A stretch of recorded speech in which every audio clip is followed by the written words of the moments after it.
કામરેજ વિસ્તારની હાઈવેની હોટલમાંથી ઝડપાયેલ 9 લાખની કિંમતનો 96 ગ્રામનો મેફેડોન ડ્રગ્સના ગુનામાં છેલ્લા 7 માસથી નાસ્તા ફરતા હોટલ મેનેજરને ઝડપી પાડતી સુરત શહેર સૂચી પોલીસ કમિશનર અનુપમસિંહ ગહેલોત સુરત શહેરનાઓ દ્વારા નાર્કોટિક્સની બદીને નેસ્ત નાબૂદ કરવા માટે શહેરમાં અન્ય રાજ્યોમાંથી ચોરી છુપેથી નાર્કોટિક્સ ડ્રગ્સ લાવી સુરત શહેરમાં ઘુસાડી યુવાધનને નશાના અંધકારમાં ધકેલવાની પ્રવૃત્તિ કરતા ઇસમો ઉપર વોચ રાખી પ્રવૃત્તિ અટકાવવા કડક હાથે ઝુંબેશ સ્વરૂપે કામગીરી કરવા માટે આપેલ સખ્ત સૂચના અન્વયે સંયુક્ત પોલીસ કમિશનર રાઘવેન્દ્ર વસ્ત, ક્રાઇમ નાયબ પોલીસ કમિશનર રાજદીપસિંહ નકુમ એસઓજીના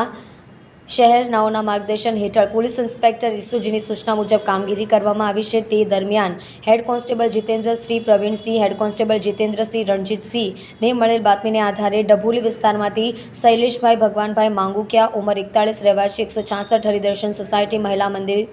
સામે, વેડ રોડ, સુરત, મૂળ રહેવાસી લાખિયાણી, જિલ્લો બોટાદવાળાને ઝડપી પાડવામાં આવેલ છે।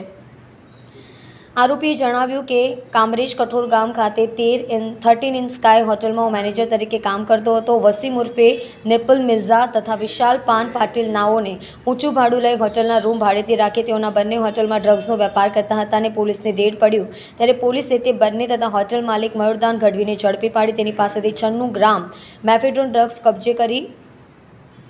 તે સમયે તે હોટલમાં હાજર ન હોય જેથી પોલીસે તેને વોન્ટેડ જાહેર કર્યો હોય। તે પોતાના વતન બોટાદ નાસી ગયો હતો, પરંતુ ત્યાં પણ થોડા સમય બાદ પોલીસ તેને શોધવા માટે આવી હોય ત્યાંથી પણ પોલીસને ચકમું આપી નાસી જઈ સુરત ખાતે તેના સંબંધીના ઘરે વેડોળ ખાતે આવી હોવાની હકીકત જણાવેલ છે। આરોપી વિરુદ્ધ કાયદેસરની કાર્યવાહી કરી તેનો કબજો સુરત ગ્રામ્ય પોલીસને સોંપી આપવામાં આવેલ છે।